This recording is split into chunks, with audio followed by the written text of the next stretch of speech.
So hello student, welcome to again a new video. दोस्तों, इस video के अंदर हम पढ़ते हैं क्वांटम संख्याएं, क्वांटम नंबर्स। तो वीडियो को एंड तक देखना। चलिए अपन स्टार्ट करते हैं। दोस्तों, अगर हम क्वांटम संख्याओं की बात करेंगे तो क्वांटम संख्या की जरूरत क्यों पड़ती है। सबसे पहला क्वेश्चन ये उठता है कि क्वांटम संख्या की जरूरत क्यों पड़ती है। तो दोस्तों, कोई भी परमाणु होता है, उस परमाणु में इलेक्ट्रॉन कहाँ पर है, इसकी स्थिति, इसकी ऊर्जा कितनी है, उसकी ऊर्जा कितनी है, कोश के अंदर क्या होता है, फिर इसके बाद में जो चीज़ आएगी उसके अंदर क्या होता है, इलेक्ट्रॉन किस तरह से व्यवस्थित होते हैं। मतलब टोटल यहाँ पर जो परमाणु के बारे में बताती हैं दोस्तों, तो इसको हम बोलते हैं क्वांटम संख्याएं। और इन क्वांटम संख्या की सहायता से हम लोग इसका पता लगा सकते हैं कि इलेक्ट्रॉन की प्रकृति क्या है, इलेक्ट्रॉन की ऊर्जा क्या है, इलेक्ट्रॉन की स्थिति कहाँ है, कोश के अंदर क्या होते हैं, इस टाइप से। तो दोस्तों, इन संख्याओं को हम क्या कहते हैं, क्वांटम संख्या कहते हैं। तो उसको बताने का काम करती हैं। देखिए ध्यान से, पढ़ी लैंग्वेज को। किसी परमाणु में इलेक्ट्रॉन की सही स्थिति, इलेक्ट्रॉन की सही स्थिति, यहाँ से आपको समझ में आ जाना चाहिए कि एटम है, इस एटम में इलेक्ट्रॉन की सही स्थिति, इसके अलावा इलेक्ट्रॉन की ऊर्जा और बाह्य चुंबकीय क्षेत्र में इलेक्ट्रॉन की प्रकृति, इसको ज्ञात करने के लिए जिन संख्याओं को उपयोग में लिया जाता है उन संख्याओं को कहा जाता है क्वांटम संख्याएं। आ गई बात समझ में? ओके। अब यहाँ पर दोस्तों, क्वांटम संख्या होती है मुख्य रूप से 4 प्रकार की होती है। दोस्तों, पहला हो जाएगा प्रमुख क्वांटम संख्या या मुख्य क्वांटम संख्या। प्रमुख या मुख्य क्वांटम संख्या, इसको बोलते हैं प्रिंसिपल क्वांटम नंबर। दूसरा हो जाएगा दोस्तों कोणीय या द्विगंशी क्वांटम संख्या, इसको बोलते हैं एंगुलर या फिर एजिमेंथल क्वांटम नंबर। तीसरा हो जाएगा दोस्तों चुंबकीय क्वांटम संख्या, इसको बोलते हैं मैग्नेटिक क्वांटम नंबर। और लास्ट हो जाएगा चक्रण क्वांटम संख्या,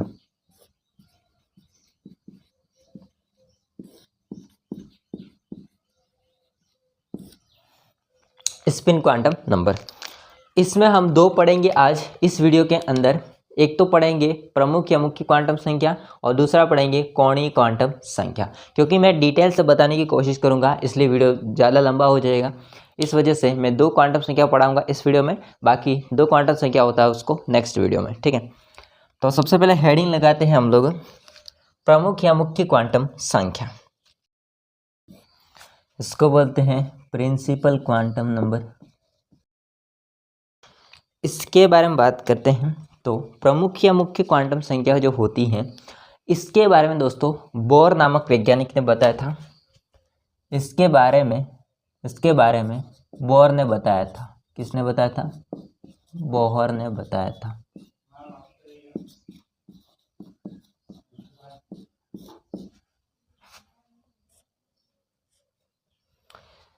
जो प्रमुख या मुख्य क्वांटम संख्या होती है, ये कोश को बताती है, शेल को, शेल कोश या इसको बोलते हैं कक्षा, ऑर्बिट को बताती है।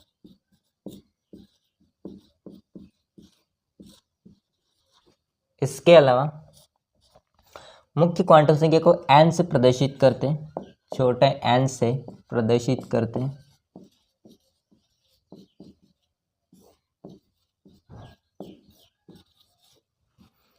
आगे मुख्य क्वांटम संख्या या प्रमुख क्वांटम संख्या होता है, इसमें n का मान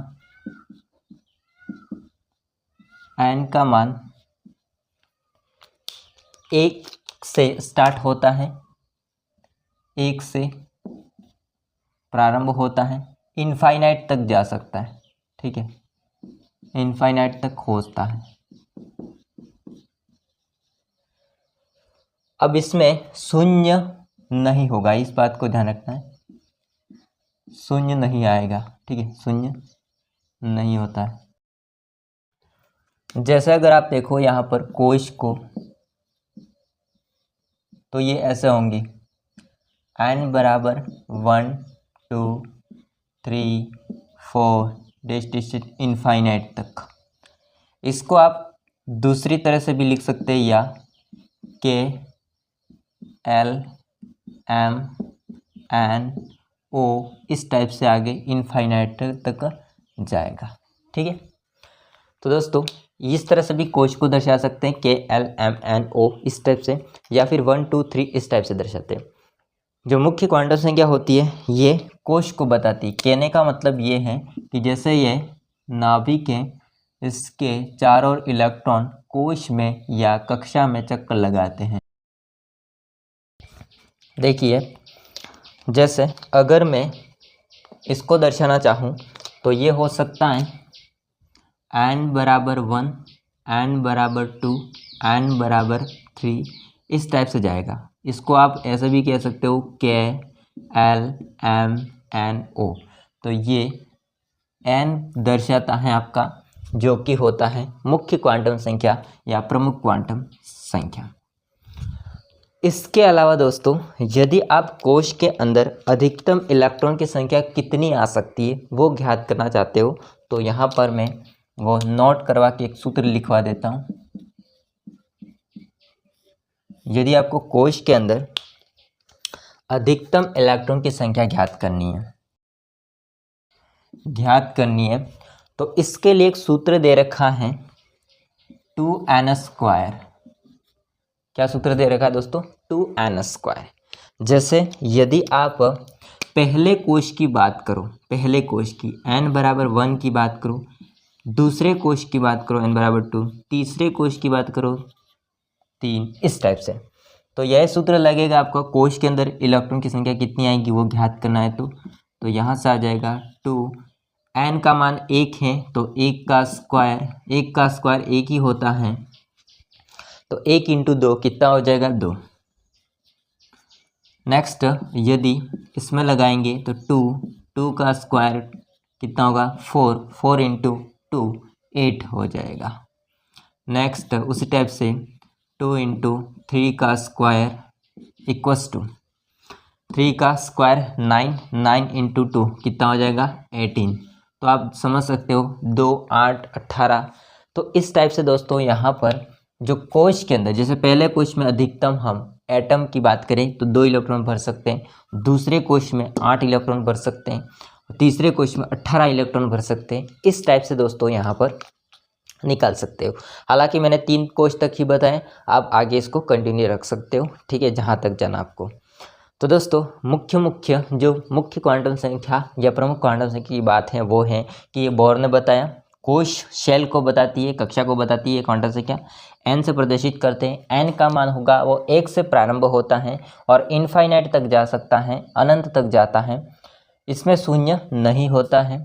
इसके अलावा कोश में अधिकतम इलेक्ट्रॉन की संख्या 2n² से ज्ञात कर सकते हैं, जो कि आप देख सकते हो, ठीक है। अब दोस्तों वैसे आप देखोगे यहाँ पर, तो अगर मैं एक लाइन बताऊँ आप लोगों को, तो अगर n का मान बढ़ता है, इसका कहने का मतलब क्या है? n का मान बढ़ता है, ठीक है, इसका मान बढ़ता है, तो फिर परमाणु का आकार बढ़ता है। आपको पता है जैसे जैसे आप लोग n का मान बढ़ते जाओगे वैसे वैसे दोस्तों कोशों की संख्या बढ़ती है। अब कोशों की संख्या बढ़ती है क्योंकि मुख्य क्वांटम संख्या होती है कोश को ही बताती है, तो अगर n का मान बढ़ता है तो कोशों की संख्या बढ़ती है, जिससे परमाणु आकार क्या होता है? बढ़ता जाता है। तो परमाणु आकार में वृद्धि होती है, तो ये समानुपाती होगा। अगर वो बढ़ रहा है तो वो भी बढ़ना है, इसको बोलते हैं समानुपाती। तो परमाणु आकार बढ़ता है। जब परमाणु आकार बढ़ता है तो दोस्तों इलेक्ट्रॉन की ऊर्जा भी बढ़ती है, इलेक्ट्रॉन की ऊर्जा भी बढ़ती है। कैसे? देखो यहाँ पर पहले कोश में 2 इलेक्ट्रॉन, दूसरे कोश में 8, तीसरे कोश में 18, इस प्रकार से बढ़ता जाएगा। तो इलेक्ट्रॉन की ऊर्जा भी यहाँ पर क्या देखने को मिलती है दोस्तों? बढ़ती हुई नजर आती है आपको। तो ये तीनों होते हैं वो आपस में समानुपाती होते हैं कि भाई साहब अगर मुख्य क्वांटम संख्या का मान बढ़ा तो परमाणु का आकार बढ़ता है, परमाणु का आकार बढ़ा तो इलेक्ट्रॉन की ऊर्जा बढ़ती है। तो ये नई बात है, ओके, आगे समझ बात। तो दोस्तों ये था पहला। अब हम समझते हैं कोणीय द्विगुणित क्वांटम संख्या। कोणीय द्विगंशी क्वांटम संख्या की मैं बात करूं तो इसको हम नए पेज से स्टार्ट करते हैं। तो आप लोग इतना स्क्रीनशॉट ले लीजिए फटाफट। दोस्तों दूसरा है आपका द्विगंशी क्वांटम संख्या या कोणीय क्वांटम संख्या। तो कोणीय या द्विगंशीय क्वांटम संख्या, इंग्लिश में इसको बोलते हैं एंगुलर या द्विगंशीय एजीमंथल क्वांटम नंबर। ओके, इसके बारे में पढ़ते हैं। तो कोणीय या द्विगंशी क्वांटम संख्या सेकेंड क्वांटम संख्या है। ये दोस्तों क्वांटम संख्या होती है, ये दोस्तों बताती है, या सबसे पहले हम बात कर लें की कोशिश करें तो इसके बारे में जो बताया था वो सोमरफील्ड नामक वैज्ञानिक ने बताया था। किसने बताया था? सोमरफील्ड ने इसके बारे में बताया। ओके, इसके अलावा ये किसको बताती हैं? तो दोस्तों द्विगंशीय या कोणीय क्वांटम संख्या होती है वो कोश के अंदर पाए जाने वाले उपकोश को बताती है। कोश के अंदर पाया जाता है उपकोश, तो कोश के अंदर उपकोश पाया जाता है तो ये किसको बताती है? उपकोश को बताती है। सब सेल जिसको बोलते हैं, उपकोश, सब सेल, या इसको बोल सकते हैं उपकक्षा, या इसको बोलते हैं उप ऊर्जा स्तर। उप ऊर्जा स्तर उप ऊर्जा को बताती है।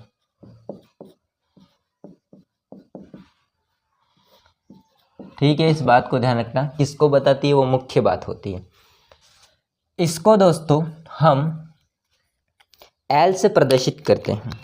इसको दोस्तों हम एल से प्रदर्शित किया जाता है। किससे प्रदर्शित किया जाता है? एल से प्रदर्शित किया जाता है। इसके अलावा इसका मान यानी कि एल का मान, एल मतलब द्विगंशी क्वांटम संख्या, तो एल का मान 0 से स्टार्ट होता है दोस्तों। कहाँ से? 0 से प्रारंभ होता है और ये n-1 तक जाता है। अब ये क्या चीज़ होती है वो हम आगे समझेंगे। 0 से स्टार्ट होता है एल का मान, इस बात को ध्यान रखना, और n का मान 1 से स्टार्ट हो रहा था। आगे दोस्तों साथ में दोस्तों ये इलेक्ट्रॉन के कोणीय संवेग को भी इसकी सहायता से ज्ञात कर सकते हैं। तो इलेक्ट्रॉन का कोणीय संवेग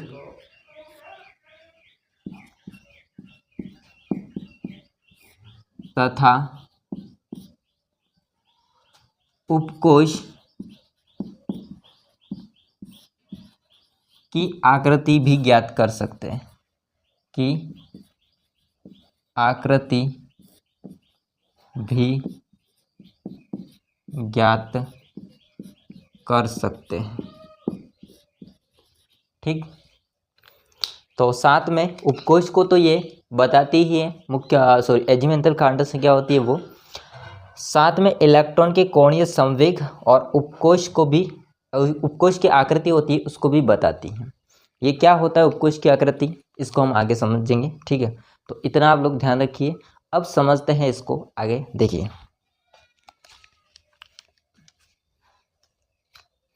दोस्तों मैं यहाँ पर एक छोटा सा सारणी बनाने की कोशिश करता हूँ, जिसमें मैं यहाँ पर n का मान लिखता हूँ, n का मान, इसके बाद में l का मान, l का मान, इसके बाद में उपकोश, इसके बाद में लास्ट हम लिखेंगे आकृति। ठीक है, ओके। देखिए जैसे अगर मैं n का मान 1 करूं तो l का मान कितना होगा? जैसे मैंने l का मान 1 किया है, n का मान 1 किया है, तो l का मान कहाँ से स्टार्ट होता है? 0 से n-1 तक। इसका मतलब n की जगह पर ये सूत्र लगेगा ना, देखो मैं आपको लिखवा देता हूँ ताकि आपको कन्फ्यूज़न नहीं हो। देखो n-1 से ज्ञात करेंगे तो n का मान 1 है तो 1 - 1 कितना हो जाएगा 0। अगर l का मान 0 है तो उपकोष आपका निकल के आता है s उपकोष। s की आकृति होती है दोस्तों गोलाकार। कैसी होती है? गोलाकार। इसको आप लोग को ध्यान रखना पड़ेगा, ठीक है। अगर n का मान 2 है तो फिर n की जगह 2 - 1 कितना आ जाएगा 1। अगर l का मान 1 है तो यहाँ उपकोष आ जाता है p, और p की आकृति होती है डंबलाकार या डंबल के समान होती है, ठीक है, डंबलाकार होती है, यानी कि डंबल के आकार की होती है। ओके। अगर n का मान 3 है तो 3 - 1 कितना हो जाएगा 2। l का मान 2, देखो यहाँ पर ध्यान रखना है दोस्तों, l का मान मतलब 0 1 2 इस टाइप से स्टार्ट होता है, क्योंकि 0 से स्टार्ट हो रहा है। n का मान 1 2 3 इस टाइप से स्टार्ट होता है। यदि दोस्तों s के लिए l का मान कितना होगा तो 0, n का मान कितना होगा तो 1, ठीक है। अगर हम यहाँ पर 3 लिया तो यहाँ पर 2 आया l का मान, तो इसके लिए उपकोष हो जाता है d, और d की आकृति होती है द्विडंबलाकार,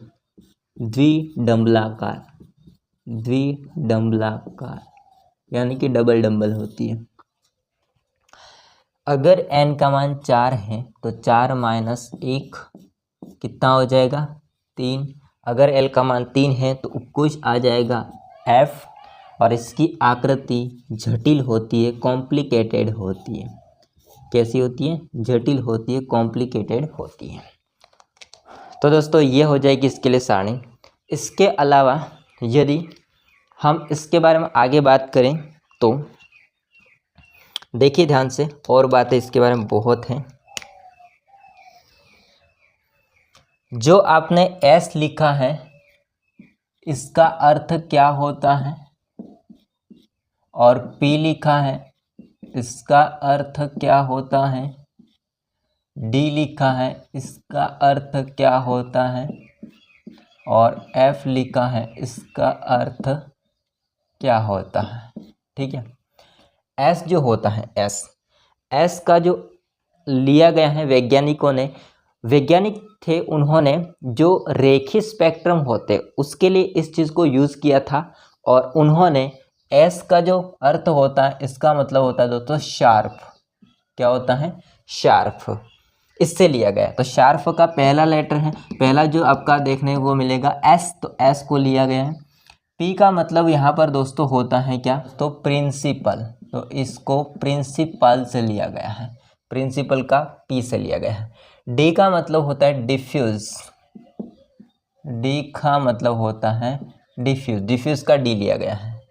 और F का मतलब होता है फंडामेंटल, तो फंडामेंटल होता है इसका F लिया गया है, ठीक है। तो यहाँ पर S का अर्थ शार्प का S, P का अर्थ होता है प्रिंसिपल, इसका P लिया गया है।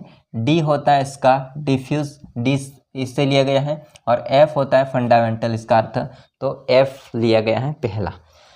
ये जो चीज़ें होती हैं वो वैज्ञानिकों ने रेखीय स्पेक्ट्रम में प्रयोग किए गए थे, रेखीय स्पेक्ट्रम में प्रयोग किए गए थे,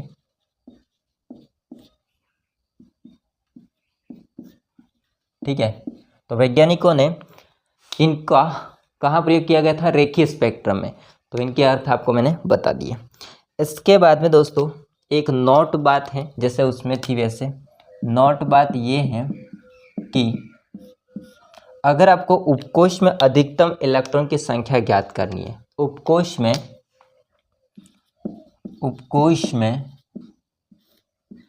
अधिकतम इलेक्ट्रॉन की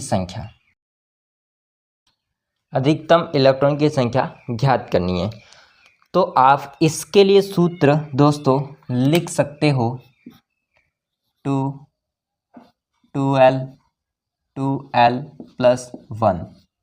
1। या इसको आप ऐसे भी लिख सकते हो 4l+2। कैसे? तो देखो ये 2 होता है वो सबके साथ गुणा होगा, मतलब आगे तो 2 का गुणा 2 के साथ तो 4 होगा। 2 का l, देखो 2l तो 4l हो जाएगा। 2 का 1 के साथ तो 2 हो जाएगा, तो 4l+2। ठीक है, इसको ऐसे भी लिख सकते हो या 2l+1, इसको ऐसे भी लिख सकते हो, जो कि ये उपकोष के अंदर अधिकतम इलेक्ट्रॉन की संख्या ज्ञात करने का सूत्र है।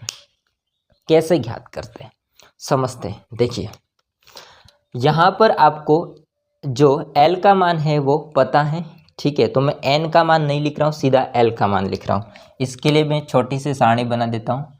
तो L का मान इसके बाद में यहाँ पर मैं लिखूँगा वही सूत्र, इसको मैं लिख देता हूँ 4l को 4l+2, ठीक, जो कि यह है इलेक्ट्रॉन की संख्या। ठीक है, इस बात को ध्यान रखना। नेक्स्ट उपकोष।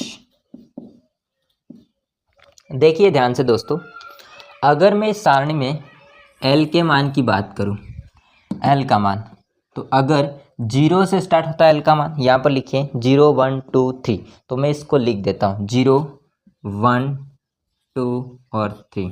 ठीक है, अगर 0 मान है तो ये सूत्र लग जाएगा, 4 की जगह 4 ही रहेगा, L की जगह 0 आ जाएगा +2। कितना मान निकल के आएगा?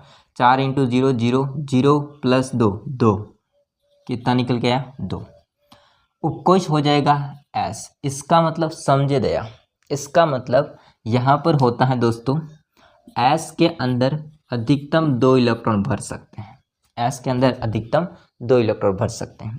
4 × 1 + 2, करो इसको, 4 × 1 4, 4 + 2, सॉरी लाइट चली गई।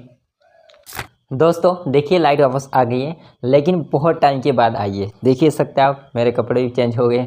मतलब यहाँ पर गाँव है तो ऐसा ही होता है कि लाइट चली जाती है एक बार तो वापस आती ही नहीं है। देखिए ध्यान से दोस्तों, अगर हम बात करते रहे, यहाँ पर पढ़ रहे थे कि जैसे कि हम इलेक्ट्रॉन, अधिकतम इलेक्ट्रॉन की संख्या ज्ञात कर रहे थे इस सूत्र से, या इस सूत्र को लगाओ तो भी कोई बात नहीं। ठीक है, यहाँ पर अगर L का मान 1 है तो ये सूत्र लगेगा 4 × 1 + 2, तो 4 × 1 + 2 कितना हो जाएगा? अब 6 हो जाएगा। ठीक है, देखिए 4 × 1 तो 4 होगा, 4 + 2 तो 6, और उपकोष की बात करेंगे तो 1 है L का मान तो P हो जाएगा, और L का मान 2 है तो D हो जाएगा। इसको मैं पहले से लिख देता ताकि क्लियर हो जाएगी।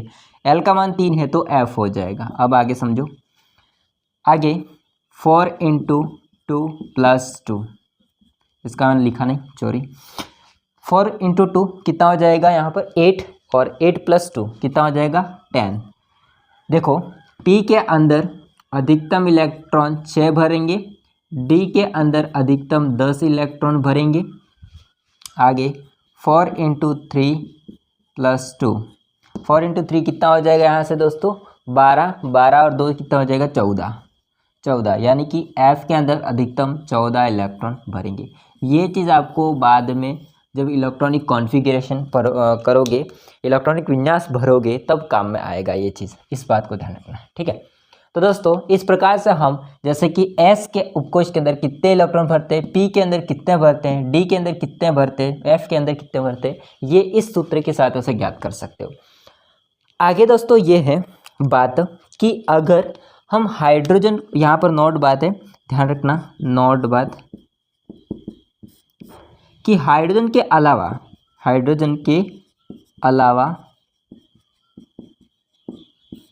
अन्य सभी तत्व या अन्य तत्वों में एक ही कोश के विभिन्न उपकोशों में L का मान बढ़ने पर ऊर्जा का मान बढ़ता है।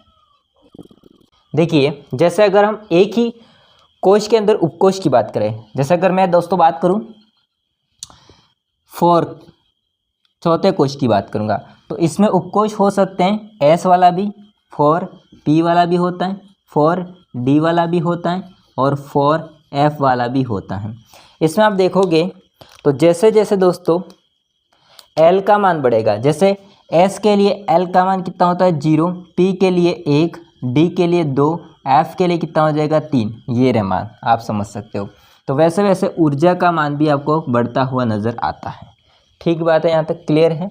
तो इस बात को ध्यान रखना कि अगर एक कोश है, इसके अंदर विभिन्न उपकोश हैं, उसमें अगर L का मान बढ़ता है, या फिर आप इसको ऐसे भी कह सकते हो कि इसमें एक ही कोश के अंदर विभिन्न उपकोश हैं, उसमें आप देखोगे तो सबसे ज़्यादा जो F होता है वाला उपकोश, वो दोस्तों सबसे ज़्यादा इसमें ऊर्जा होती है। इसके बाद में इससे कम 4D में, इसके बाद 4p में, इसके बाद में 4s में। मैंने ऐसे क्यों बोला, क्योंकि दोस्तों आगे 4 4 4 4 लिखा है, इसका मतलब वो यहाँ पर होता है कि कोश तो एक ही है, जो कि होता है चौथा कोश। कौन सा? चौथा कोश। कौन सा? चौथा कोश। कौन सा? चौथा कोश। ठीक है, आई बात समझ में? ऐसा है। तो दोस्तों यही था पूरा यहाँ पर इसके अंदर। आई होप को सारा समझ में आया होगा। कुछ भी डाउट रहा हो तो कमेंट करके बताइएगा। वीडियो पसंद आया तो लाइक करना, चैनल को सब्सक्राइब नहीं कर देना। मिलते हैं नेक्स्ट वीडियो में, तब तक के लिए जय हिंद, वंदे मातरम।